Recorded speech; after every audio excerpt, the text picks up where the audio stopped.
Clock.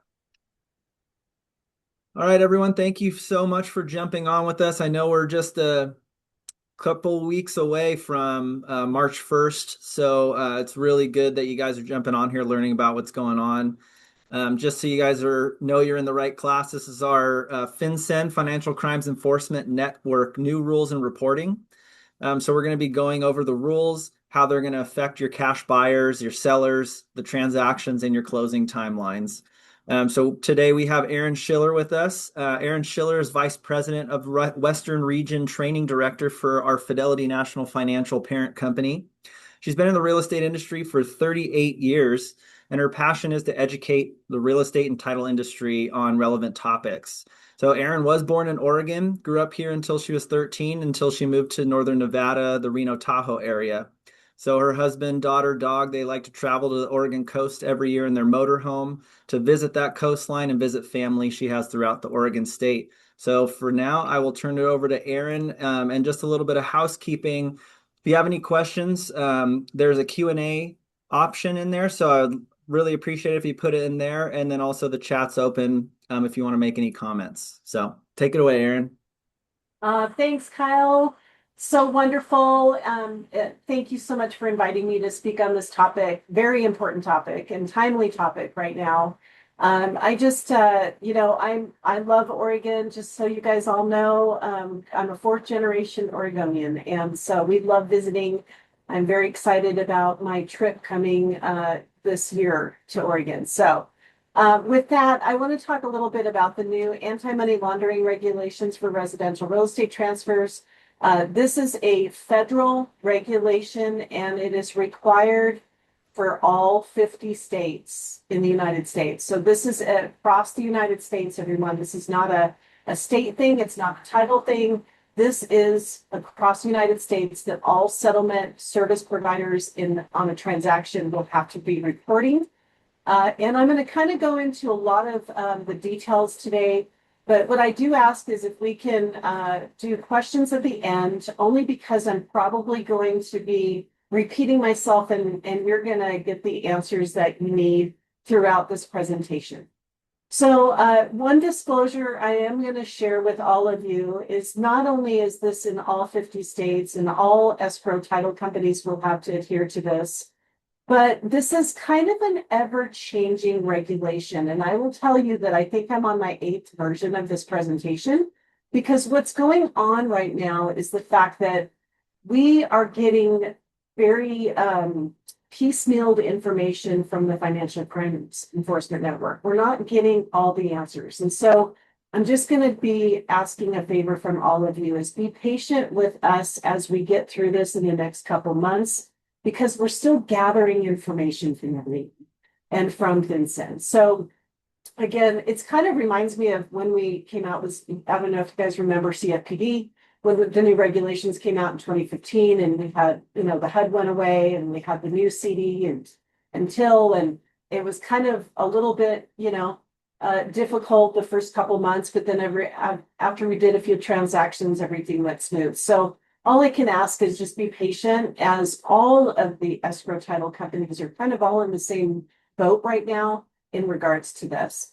So again, this is, again, for cash transactions, wherein your cash buyer is purchasing in their trust, LLC, and entity. Again, this is cash buyer purchasing in their LLC, trust, or entity, okay? And I'm going to repeat that a couple times, because as we get into it and get into the weeds of this new regulation, you'll kind of understand. But one of the things I kind of want to share with you is the actual name anti-money laundering regulations for residential real estate transfers is a little misleading. And I know, Scott, you had this question, is it just for residential? No, it's actually for commercial too.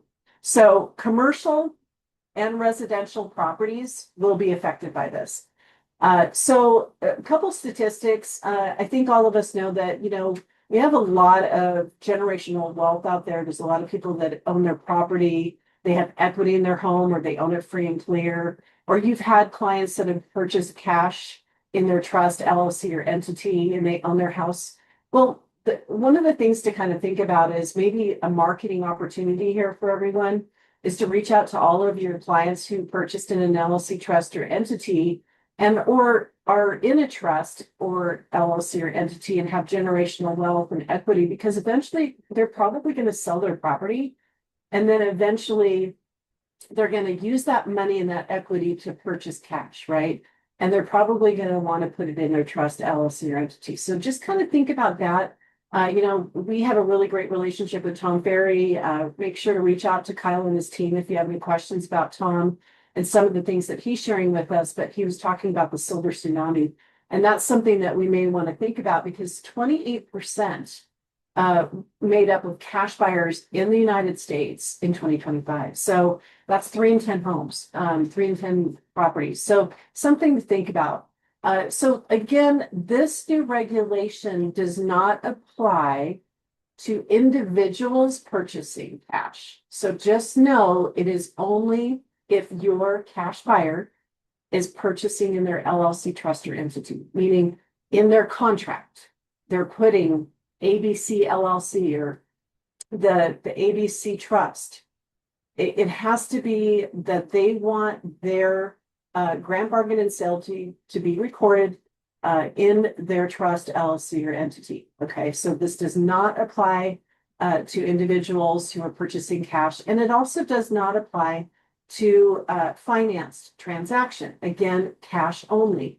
So I want to make that clear, because this, if a client is going through institutional lender, then they will not have to be reported. Okay. So I'm going to get into the next slide here. So why are we here? FinCEN is trying to stop money laundering, where they're using real estate to hide their identities. And they are drug trafficking, sex trafficking, human trafficking, and using properties in their organized crime and money laundering. So the purpose of this regulation is to uncover the individuals that are hiding behind these LLCs, trusts, and entities. Again, the purpose of this regulation is that FinCEN is trying to uncover the individuals hiding behind the LLC trust and entities. And so we have to think about the fact that in a grant bargain and sale deed or a deed, when a seller's conveying title to an LLC or to this buyer, and they're in an LLC trust or entity, those individuals are not uncovered, are they? They're just showing the LLC because they're not signing. And so what in the mindset of FinCEN, they're saying, hey, we need to find these really bad actors that are using these properties for organized crime and human trafficking and sex trafficking and drug trafficking. Now, I am going to say this, that the geo-targeting orders have already been established, and they have been going on for about a year and a half. So FinCEN has already begun this process in certain areas with high crime and organized crime. So there are some markets like Florida, and there's areas, in the East Coast and, LA and San Diego area that already have geo-targeting orders. And so what I believe, and I'm not putting, any words in anybody's mouth, but I think for FinCEN, they're saying, hey, we're really successful with this right now. We're going to across the board make this a regulation across the United States for all escrow title companies and settlement service providers to be reporting this information and reporting the individuals that are hiding behind the LLC trust and entity. So again, that is the whole purpose behind this new regulation. So why is there now a rule? So I will say this rule was going to be effective December 1st. Could you imagine if we would have had to do this during the holidays? But with the efforts of ALTA, the American Land Title Association, our parent company, and many others, they were able to postpone it to March 1st. And so I will say this, the can is not going to be kicked down the road. It's not going to be pushed out. It is here, it's coming, it's in a couple of weeks, and we need to get everybody on board to educate.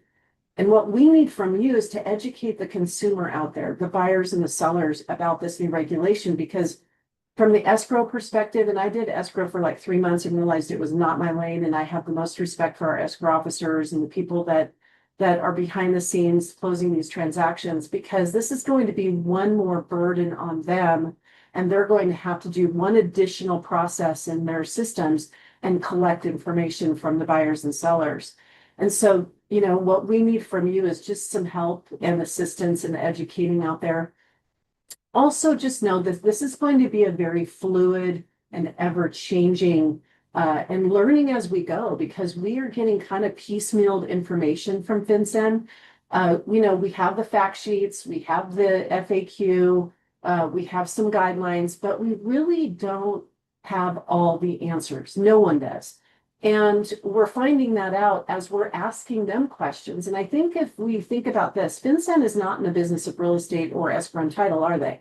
They're in the business of regulatory. And so they are going to be the ones enforcing, and they're wanting information, and they want to uncover who these individuals are that are through organized crime. Okay. So the next thing is who's enforcing it. I will say this. I want to make something really clear.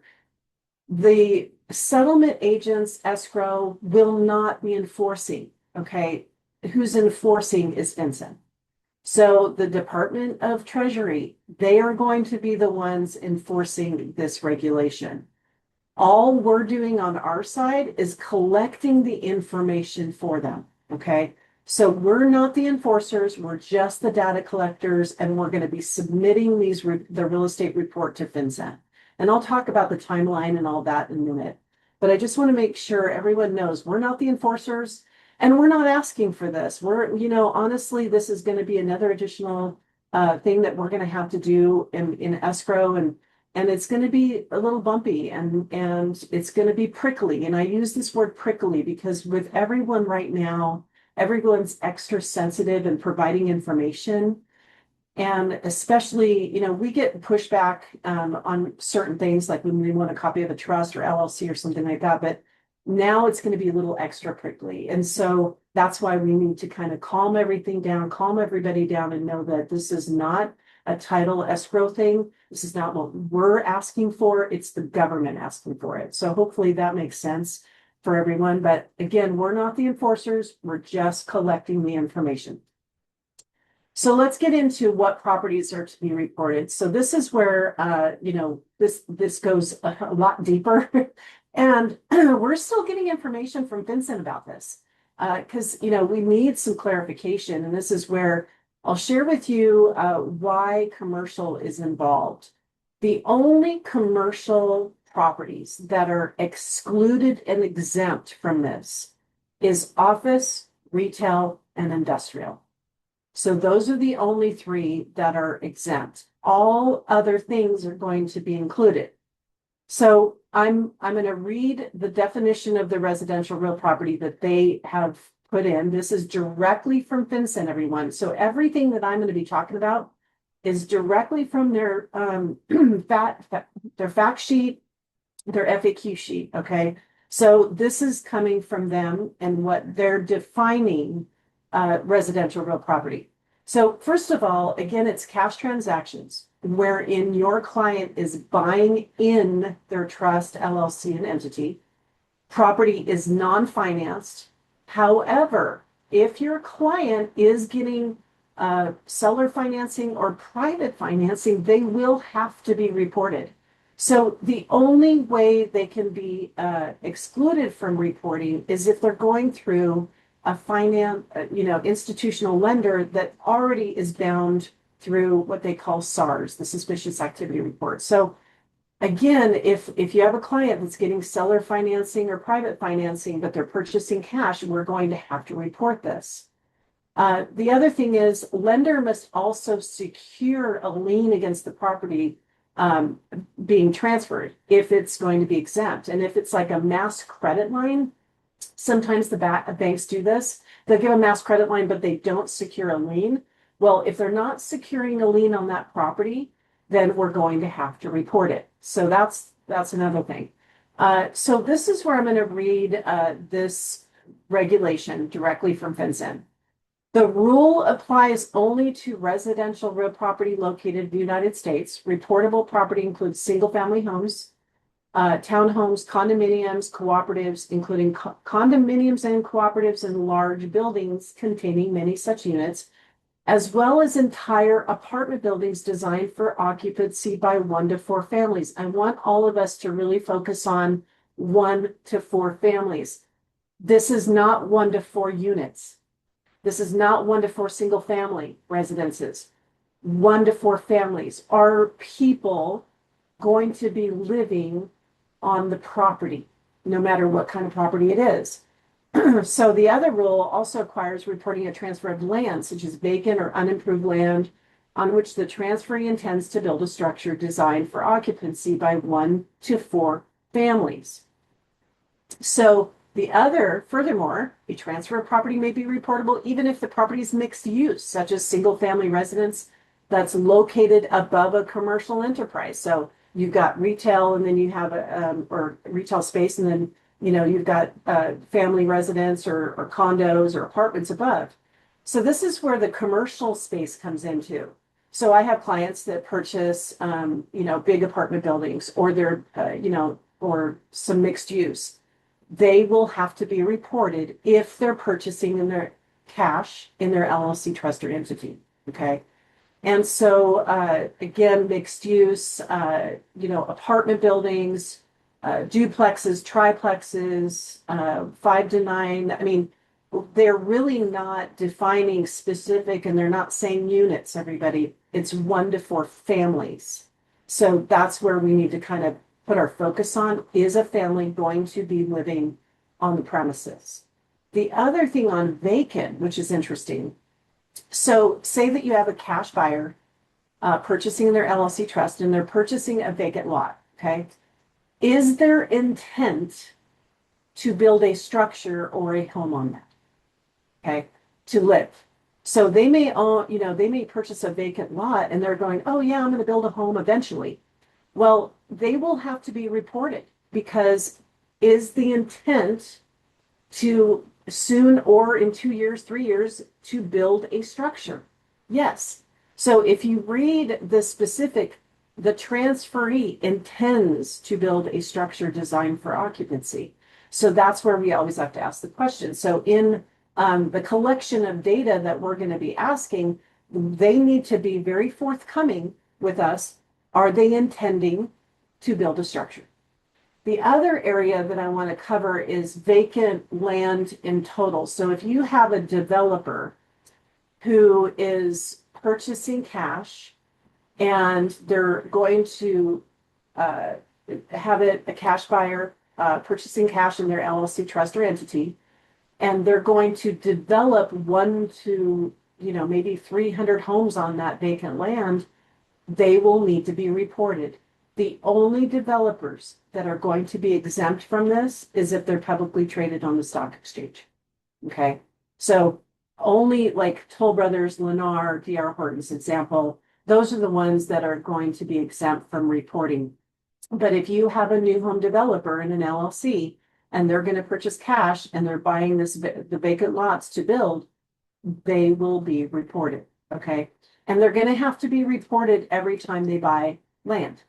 So we're not going to be saving their information and then inputting it again. And it's going to have to be each time they purchase vacant property. So kind of want to make sure everybody's aware of that. The other area that has been brought up is manufactured homes. So let's get that clarification on that. So if a manufactured home is converted to real property, and it's affixed and converted, then they will have to be reported. Okay, so again, cash buyer purchasing in their LLC trust or entity, and they're purchasing a manufactured home that is converted to real property, they will have to be reported. Now, if they're just purchasing the manufactured home, just that, then they don't have to be reported if it's personal property. But most of the time, what we see is they'll purchase the manufactured home, and they'll also need land underneath. So they'll purchase the vacant land to put that manufactured home on and eventually convert it. Well, if they're paying cash in their trust LLC or entity for that vacant lot, we're going to have to submit that report. We're going to have to report them. So there's a little bit of some things that we're still kind of gathering from FinCEN on the manufactured housing side. But again, I've had the question, what if the manufactured home is, they pay cash and it's in a mobile home park? Well, most of the time they're leasing land, so they're not going to be reporting or have to be reported. Again, it's only if it's converted to real property. Okay. So the reason I wanted to really bring this to a head and really talk about the type of property is because a lot of like our commercial clients, they're like, oh, this doesn't apply to us, but it does. And then also we're still trying to get more clarification from FinCEN defining all of the different types of properties. Because if you think about it, throughout the United States, everybody's got a different way how they what they consider a single family, what they consider condominiums, apartments, things like that. So just so you know, this applies, again, what's exempt is office, retail, industrial. If a commercial client is just, purchasing an office building or an industrial building or something like that. So, but again, mixed use, if there's a residential piece attached to it, then yes, we will have to report. So just, so this is definitely coming directly from FinCEN. This is not our words, it's theirs, coming from their FinCEN fact sheet. So definition of non-finance transfer. So for a transfer to be reportable, it must be non-financed, meaning that it does not involve in an extension of credit to all transfers that are both secured by transferred property and extended by a financial institution subject to AML program and the SARS obligation. Transfers that are financed only by a lender without an obligation to maintain an AML program and file SARS, such as a non-bank private lender treated as non-finance transfers that potentially must be reported. So as I mentioned, private financing, seller financing. And you're thinking, well, why would they need to know the seller of private financing? What if the seller is part of the money laundering? What if the private financer is part of the money laundering? So that's why they want us to report this information. So again, this is directly from them. And then what properties are to be reported under the definition of their entity and trust. The transfer of the residential real property must be reported if at least one of the new owners of the residential property is transferee entity or trust. These categories include legal vehicles commonly used to own property, LLCs, corporations, partnerships, and trusts. So I'm going to say this because I just taught a class a couple hours ago on this, and this was a question. Everyone, it doesn't matter what kind of corporation or LLC they have. It doesn't matter what kind of entity they have, and it doesn't matter what kind of trust. They can have a family trust, all trusts, all types of entities, all LLCs, everything will need to be reported. So no one is exempt. Okay. So just want to make sure that's clear. The other thing that I want everyone to know, because I know that in our area, we sign NDAs, and sometimes those NDAs are for famous people or, they're very wealthy. It doesn't matter if we're signing an NDA or you're signing an NDA, they will have to be reported. They could be, Elon Musk or George Clooney. They're going to have to be reported. No one is exempt from this. So I just want to make that clear because I've had that question about the NDAs and I'm like, well, yeah, I mean, and this is where this is getting prickly. This is, going into people's personal information. And again, the personal information that we're going to be gathering is going to be secured in a portal.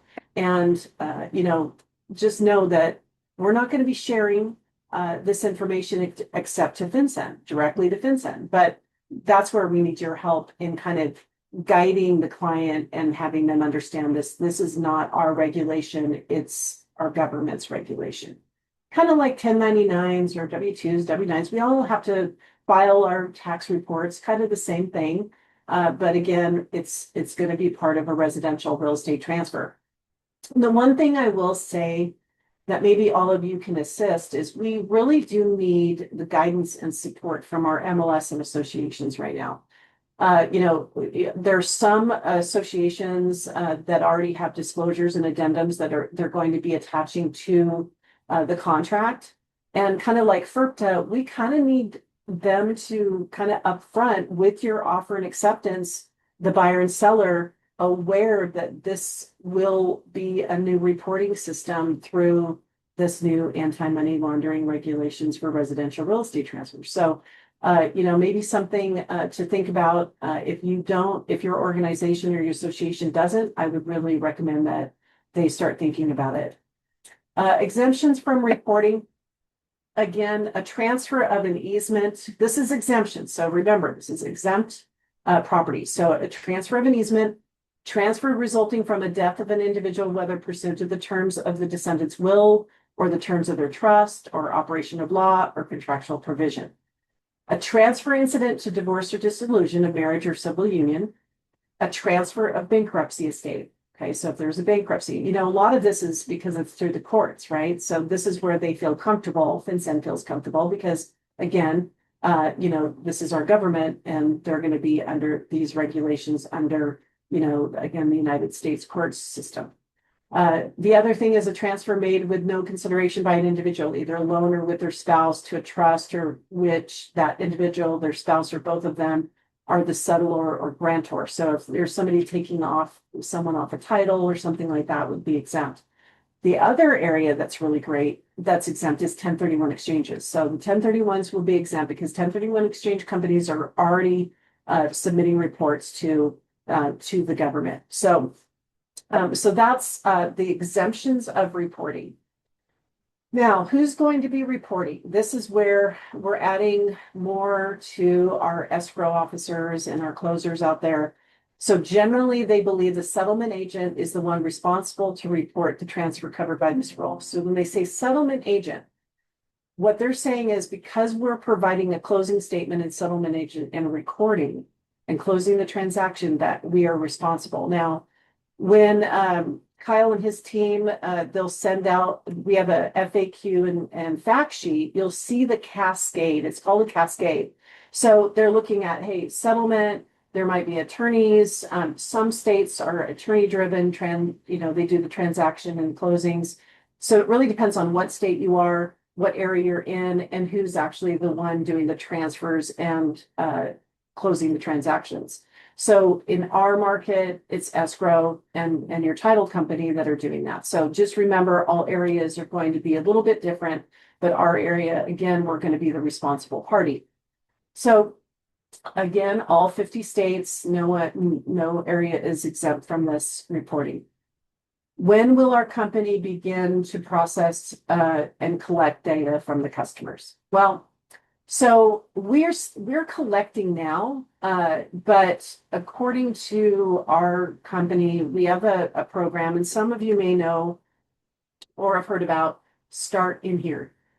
In Here is an encrypted and very intuitive program where our escrow officers, when we open escrow, will send out a Start in Here encrypted link for your client to fill out.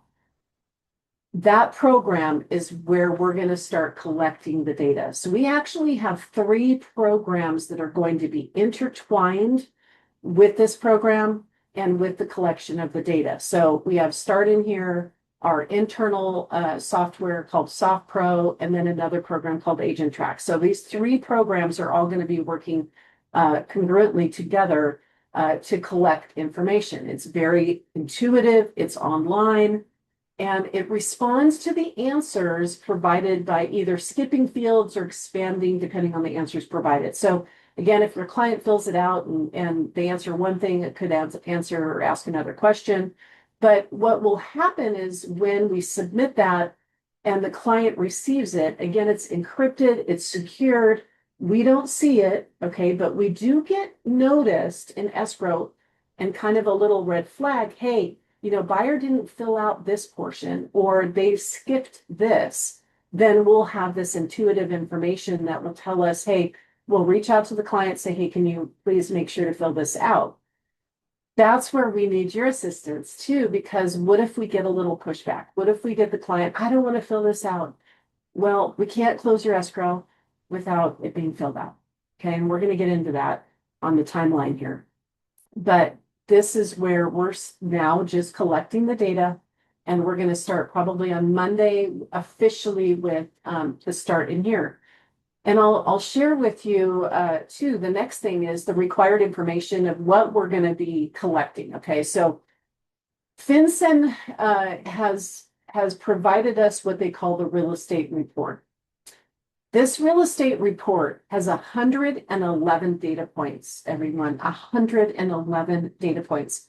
So those 111 data points we've had to piecemeal get from FinCEN and then put it into our software.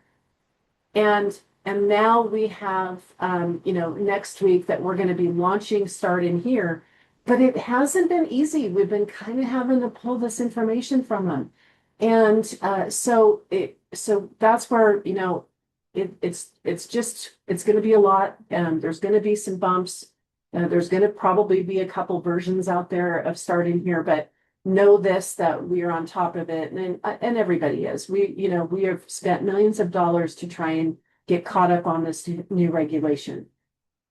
So the other thing too is the required information.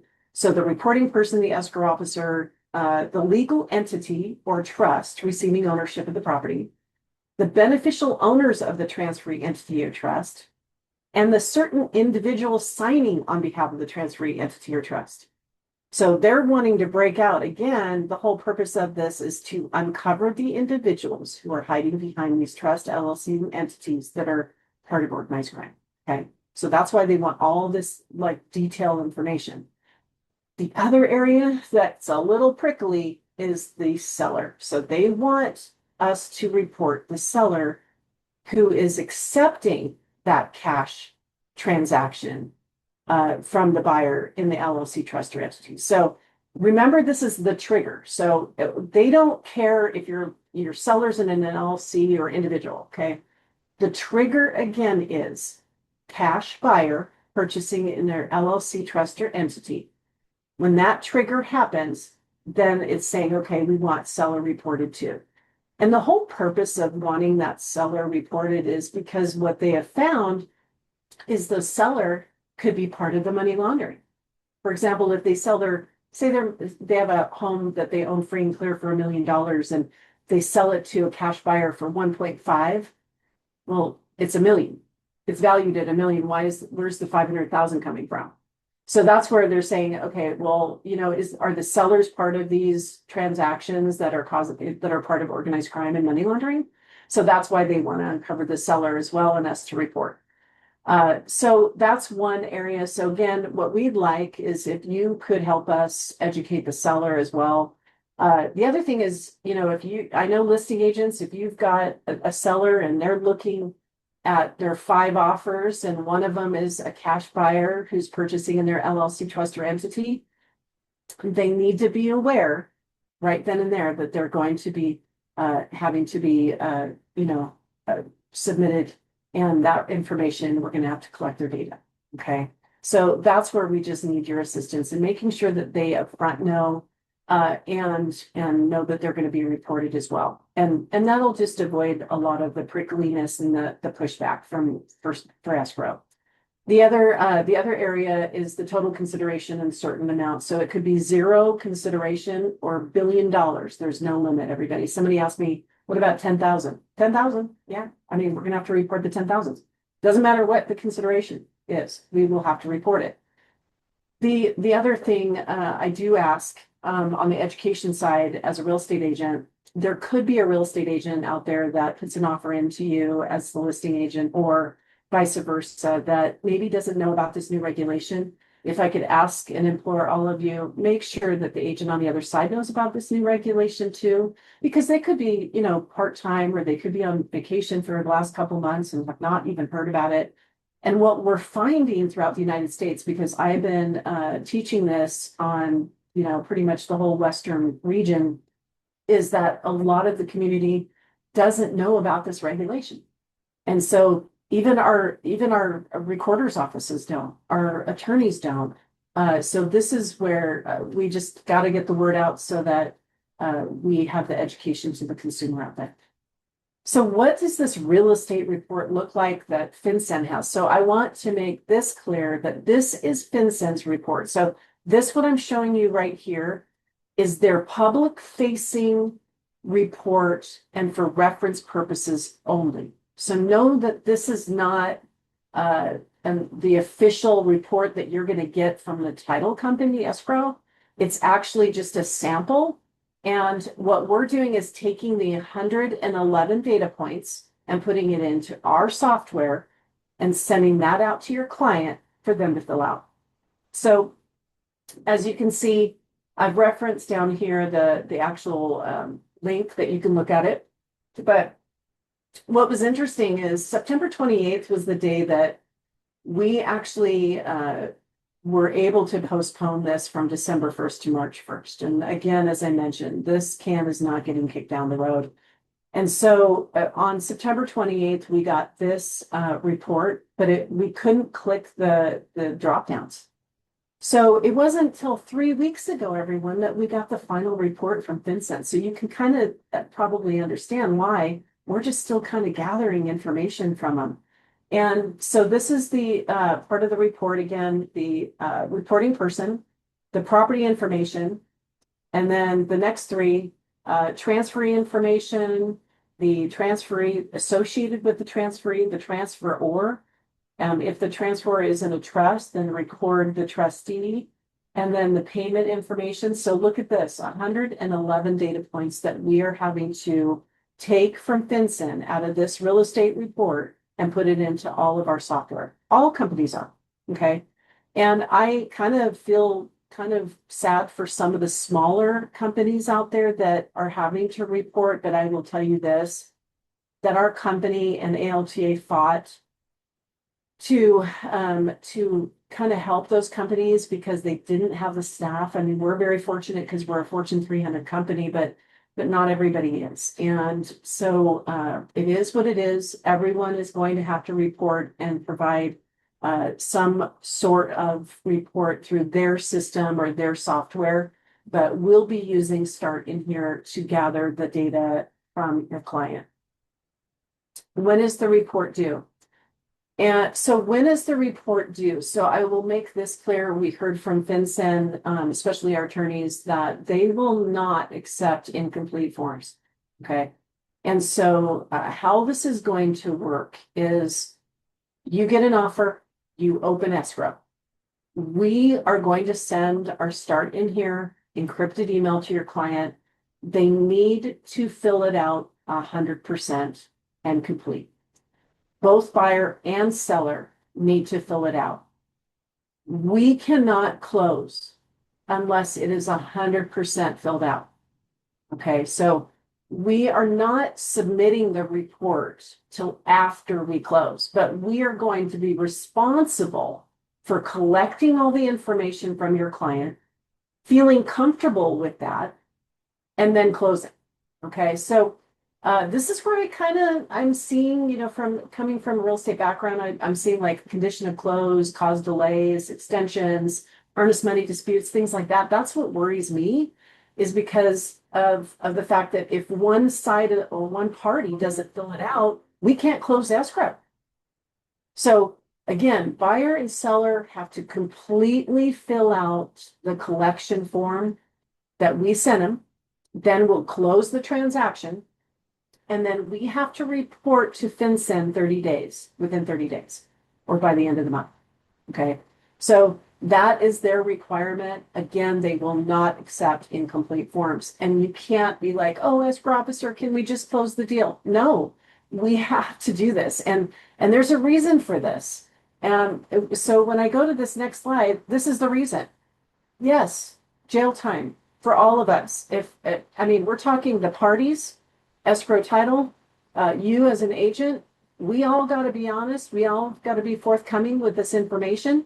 And they're pretty serious. FinCEN's been saying that, there's a civil and criminal liability to this.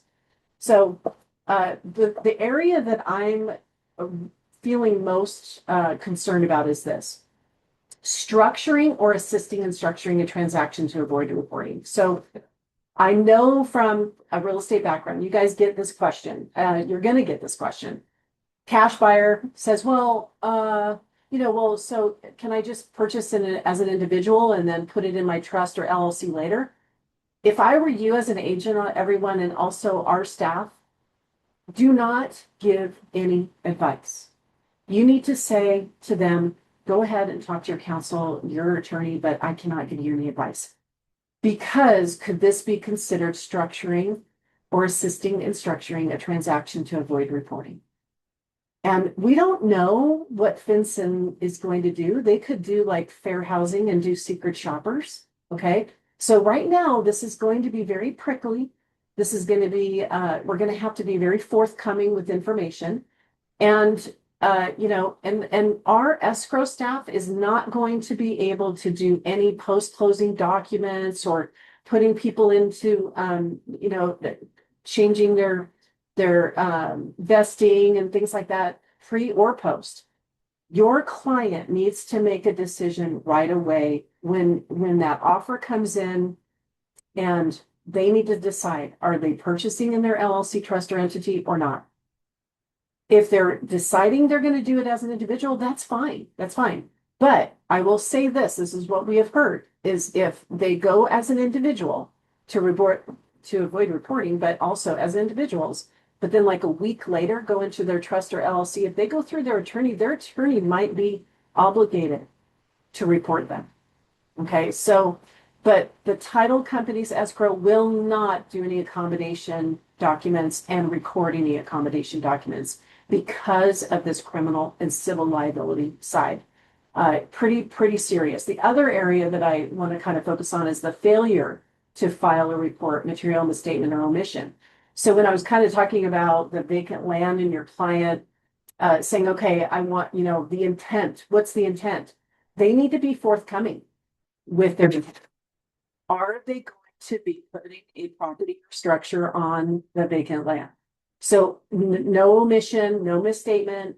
They have to be absolutely forthcoming with their information when we submit this to on the reporting side. So again, this is kind of serious stuff. I mean, 5 years in prison, I don't think anybody wants this. So again, be supportive. Know that this is something that, again, is not us. We don't want to be doing this, but again, we're under these new guidelines. The other question I've received through some of the classes that I've provided is, will escrow be charging an additional fee for this service?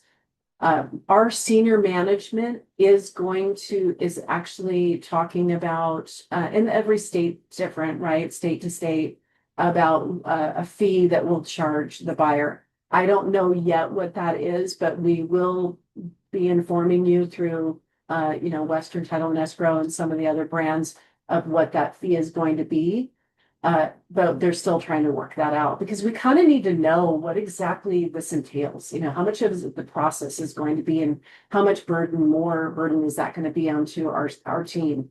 So we'll keep you posted on that. But again, criminal and civil liability side, please don't give any advice to anyone. Be careful. I know your brokers always tell you don't give advice because you don't want to. This is another area that we just need those clients to make a decision.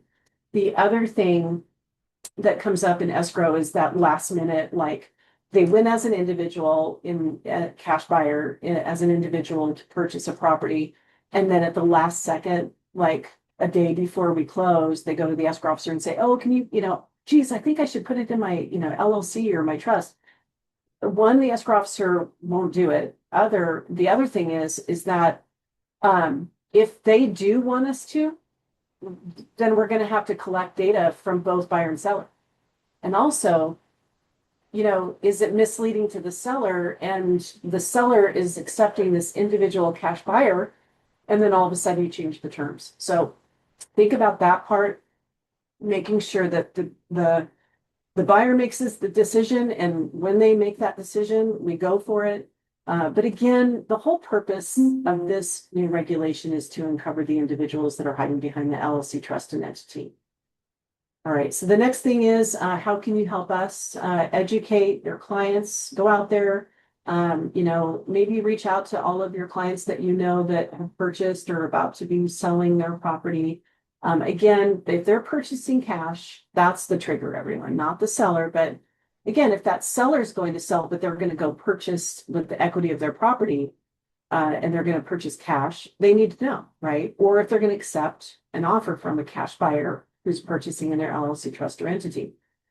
Be calm and collected. I think we just all need to be calm, like, hey, this is no problem. It's kind of like, when they have to submit the 1099s or whatever. I think we just keep it very, very educated. We know what we're talking about. We're out there having a discussion, support escrow. The other thing is, if you do have a prickly client that is a little extra sensitive, make sure you tell the escrow officer right away so that they kind of have a heads up. And again, if you have a client that's like lives off the grid and they're not computer savvy and they're like, oh, I don't want to fill this out, but they have to, we'll probably have to send them a package that they'll have to fill out all the 111 data points in some way. So, again, it's either, physical package that they're going to have to fill this out or through our encrypted software. So either way, they're going to have to fill it out.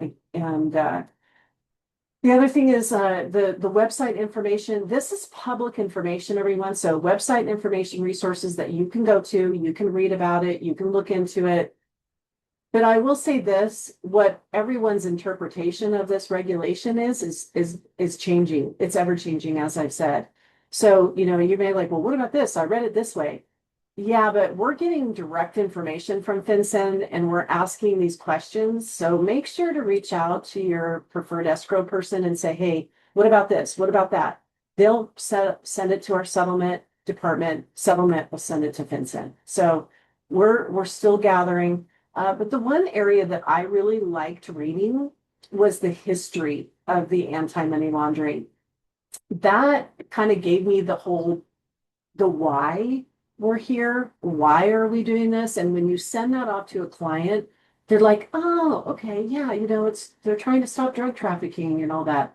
But, they still are going to get prickly about the fact that we're going to be gathering this information and then submitting it to FinCEN. But know that this is all confidential. Our escrow and title staff were under the Graham-Leach-Bliley Act, which is a federal privacy act. So we're not doing anything with their information. All we're doing is collecting the information and sending it off to FinCEN. And whatever FinCEN does is going to be on them. They're the enforcers. We're just the collector of data. So I am going to open it up for questions. Thank you, Kyle. Thanks. We have quite a few, which is great. First question I see, does this include 1031 exchanges? So in the exempt side, and I think on one of the pages, that is 1031s are exempt. Okay. So this is 1031 exchanges are exempt, like client exchange are exempt from reporting. Great. Yeah. One of the questions, it kind of goes with another one I saw later on. So if my almost all cash buyers is a trust and they close after March 6th, does this apply to them? Because I saw, and then another question is if a reportable buyer gets a small loan, like a 5 or 10% on the purchase price, would they still need to be reported? So if again, any closings March 2nd going forward, we're going to have to report. So if your client is purchasing cash in an LLC trust or entity, March 2nd going forward, we will have to report. Going back to the 10,000, 2,000, whatever, is it private financing? Is it seller financing? Yes, we'll have to report. But if they're going through an institutional lender and there's going to be a lien against the property, then that would be considered financed, which is exempt. So remember, this is cash transactions, non-financed. Okay. So if it's any kind of finance where they're using an institutional lender and there's going to be a lien on the property, then that would be exempt. Okay. If a manufactured home is on leased land, for example, in a park, is that exempt? Yeah, it's exempt because that's considered personal property. That's not real property. they'd have to be affixed to a vacant land that they own, you know. Okay. If a developer purchases with intent to build an apartment building for more than 4 families, are they exempt? No. So we kind of get hooked up on the family thing. It's 1 to 4 families, not 1 to 4 units, and it's not about the amount of family members. So what they're saying is any apartment complexes, okay, if there's going to be 800 people in the apartment complex, they're going to be having to be reported. So we have a lot of commercial clients that just they look at multifamily, they're purchasing, 2 to 4, 5 to 9, 10 plus that would be reported. So far, that's what we know from FinCEN. So if it changes, like I said, it could change, as we're getting into this, we're still kind of getting piecemealed information from FinCEN. That could change. But for now, what we know is that apartment complexes will have to be reported if they're paying cash. Okay. If the seller is an LLC, but the buyer is cash, but an individual, would that need to be reported? No. So remember the trigger for any transaction, it's just the trigger. The trigger to pause this reporting is cash buyer purchasing their LLC trust or entity. They don't care about the seller. The only time they care about the seller is if the seller accepts and we go into escrow with a cash buyer who's purchasing an LLC trust or entity. Okay. Let's see. Any idea about donated land, for example, like a Habitat for Humanity situation? Mm. That's a good question. I would assume that that would be reported, but let me look into that because there you've got nonprofits, right? That that could be donating land and would they be, part of this transfer? So let me find out. Whoever that was, Kyle, we can get back to them on it. Yeah, okay. With hard money lenders, how do we know if they fall within lenders that are acceptable and would make reporting exempt? Is there any kind of database for us to check, or would that be something for us to help verify with that for them on the escrow side? Yeah, so if again, it's an institutional lender that has an NNRMLS number. Uh, I mean, but again, the lender has to record a lien. So that's the trigger there because a lot of times, you see some of the lenders, they give you, a, a mass credit line or something like that, or a small credit line, but they don't record anything. It has to be lien and against the property for it to be exempt. So far, all I know is I do think that there's an NRMLS website that you can pull if they are licensed and if they're under regulation of SARS. We're still getting some information from FinCEN about that too. Okay. If a client has difficulty accessing in here, is there still the ability to have the form be completed electronically? Possibly. We might have another alternative. But also we can also send them the actual paperwork. So, there's going to be options because we know that there's going to be some people that may have a hard time or maybe they are having issues with their computers and things like that. So my feeling is that we will, I don't know when. I think we're going to learn a lot on as we go with these transactions. Okay. If the developer reports on bare land with the intent to build 300 homes, do they have to report on each individual home? No, because they've already purchased it. It's the purchase side. So if the new home developer is paying cash in their LLC, as an example, and they buy, say 80 acres and they're going to build homes on that 80 acres, that cash transaction of that vacant land will be reported. But after they close and then they eventually end up, selling and building those lots, kind of, now Are they going to have investors coming in or something like that? I don't know, because we were asking about that where, we've seen some of the developers, they purchase it and then they have other investors come in to build one spec or multiple properties. But again, it has to be a transfer, not an investment side. So that's where I think it's it's only when they're purchasing that land initially will they be reported. But again, it's just annoying because I know from the developer side, they're gonna have to fill it out each time, and we're not gonna be able to like plug and play each time. That's the big issue right now. Gotcha. Um, so this we've kind of talked a little bit about this on the closing timeline. Is there a processing period to watch for, or once it's complete, the transaction can close? Yeah, it definitely, offer open escrow. We send out our starting here to the client. They fill that information out. Escrow is going to be, getting flagged if something is missing. If everything is filled out and complete, everyone has filled out all of their information and we've gathered all the things that we need to close, we'll close. And then afterwards, we submit the real estate report to FinCEN, and what they do with that is them. But we do have to submit that report within 30 days after post.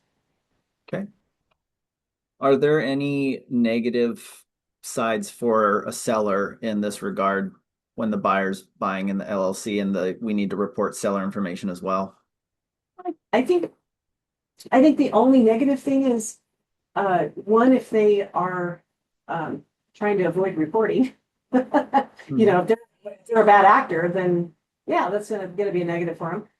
But if they're not, no. I mean, honestly, it's I don't think it's a negative thing at all. But they just need to be aware because I think our concern is the prickliness, guys. Everybody's very sensitive about things right now. The timing of this law is not great. Okay. It's just across the United States, not great timing. So that's why we're trying to educate all the real estate community so that and the consumers so that they understand that this is not us. This is not us asking it. It's FinCEN. I have a feeling, Kyle, we're gonna see complaint letters sent to FinCEN. Mm-hmm. I will guarantee that. I think that's gonna happen. I think people are gonna be like, what is going on here? And the sad thing is they have not done any public service announcements, PSAs across the United States or done any kind of advertisement informing everyone about it. So that's the other issue. Yeah. Yeah, fair. Can you remind us of the name of the report? It's called the real estate report. Okay. It's the real estate, yeah, the RRE. When you want to slide back. So it's called the real estate report. That's OMB number 1506-0080. Okay. You already answered this. This is a cash buyer. Can they evade the reporting requirement if they pay 490,000 and borrow 10,000? As long as it's an institutional lender and the liens on the property, they would be exempt. And I think it's important the lenders know about this new regulation too, because you might have somebody like in front of a lender and say, oh, instead of getting a loan because of the process, I'm just going to pay cash. The lender could be helping us going, hey, did you know about the new anti-money laundering regulations out there? Because I mean, they may go, oh, well, okay. But again, if there's no one worried about that they're if they're not a part of money laundering, there's nothing to worry about, right? So just submit the information. We're all good. Yeah. Yeah. For a seller carry, if they record a note on the property, is there no reporting? Or if it's the informal wraparound kind of seller financing where the seller's lien remains? Yeah, it's kind of the wraparound side, but again, the seller financing, there's a note, and if they're recording a lien against the property, we We're still trying to get information from FinCEN about that because again, are they still trying to avoid reporting? And it's just a lien from the seller, not an institutional lender. Because institutional lenders who are providing a loan and lien against a property have to report SARs. Okay. Okay. But a seller is not, right? So that's where we'll know a little bit more about that as we go. Okay. If somebody like currently owns their property as an individual and then just wants to put it into a trust that they create, will they be required to report anything? No, this is only transfers where a cash buyer purchasing someone, a separate entity, cash trust, LLC purchasing. So your own, and that's kind of going back to the exempt side, someone's putting their property into a trust or something like that. But what we are hearing is that FinCEN is saying if you close as a cash buyer as an individual and then a week later want to put it into a trust, the deed service or the attorney may be obligated to report. So, yeah. Is there any kind of, I'm sure this is still ambiguous at this point, but is there like a seasoning amount of time when that where they won't be required to report? Not that I am aware of. Gotcha. We're still trying to get that to them. Yeah. If an entity has 10 plus signers, does all information on the signers need to be provided or just the individual signing? We're hearing all 10 signers Gotcha. will have to be reported. Yeah. But there's always a designee, right? So whoever the designated person, individual will need to be, will be signing, but my understanding is, yeah, we're gonna have to report all the individuals that are part of the LLC and trust. That's the whole purpose of this law. Hmm. Is to cover who those people are. Yeah, gotcha. Right. Yeah. Is the seller form different than the buyer form? A little bit. It's not as extensive as the buyer side. It's some pretty basic information, but not too invasive compared to the buyer end of it. Okay. Last question I see here. You've kind of talked about this a couple of times, but with regard to like the 1 to 4 families occupancy, what does that functionally mean if a large apartment complex is required to report because it's not based on number of units? Right. Yeah, again, it's 1 to 4 families. I think what they're looking at is there's one family, it could be a family of 6 or 8. I mean, they haven't really defined it. That's the thing. So that's why we have, I just reached out to settlement the other day about this apartment thing because it keeps getting brought up about the amount of people living in it. They have not given us clear, concise information about that. As far as I know, if your commercial client is paying cash or in an LLC trust or entity, an apartment building, then they're going to have to be reported, Okay. no matter what size. Do you know what some of the personal questions are that they ask? Like, do they ask for bank account numbers or that kind of information? If wherever the money is coming from. Okay. So the cash, where's the cash coming? Or is it wire? Is it cashier's check? Where's this seasoned? Where is it coming from? That's what we're going to be collecting.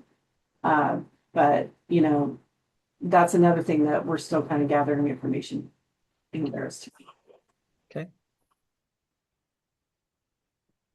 Okay, I don't see any other questions at the moment. Just so you guys know, I'll send out a recap of everything.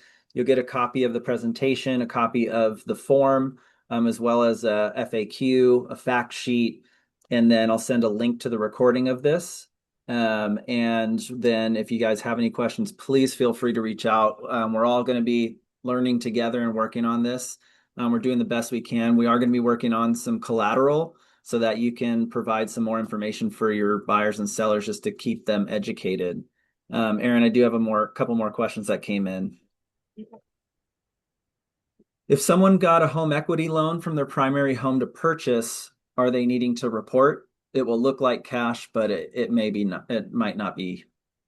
Does that make sense? Um, so let me walk through this. Okay, so they have a property and they're taking an equity line out to pay cash for, or just taking equity out to pay cash for the other property.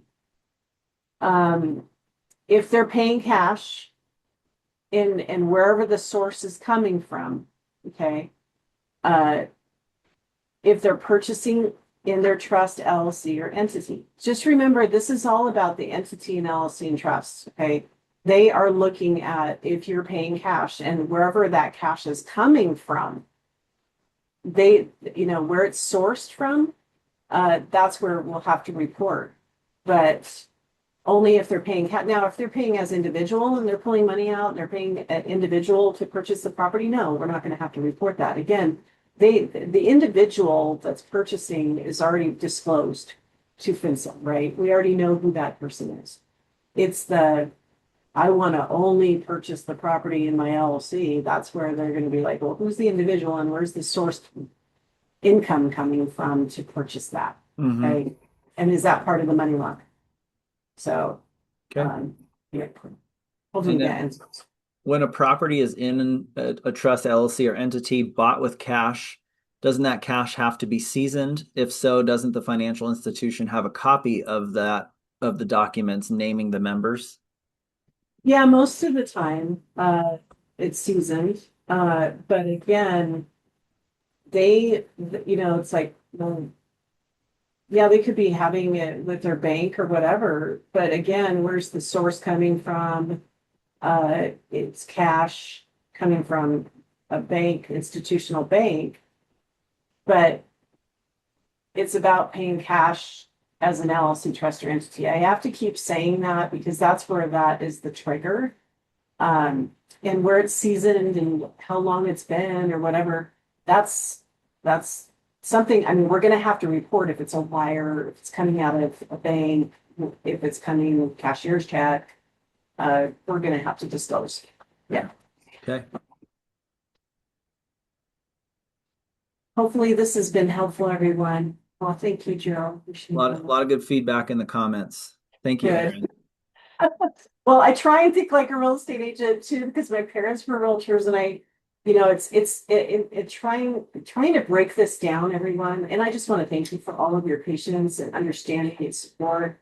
And thank you, Kyle, because, again, this is ever changing and we are, we're ready, but we're not ready. I could say, right? No doubt. Yeah. Well, I mean, we're all going to get through this. It's like any big change that has happened over the years. But I know we'll all get through this together and we'll be better for it. We will. We will. Well, thank you, everyone. I appreciate it. Awesome. Thank you, everyone. And be on the lookout. I'll be working on sending out the credit for all the attendees in the next day.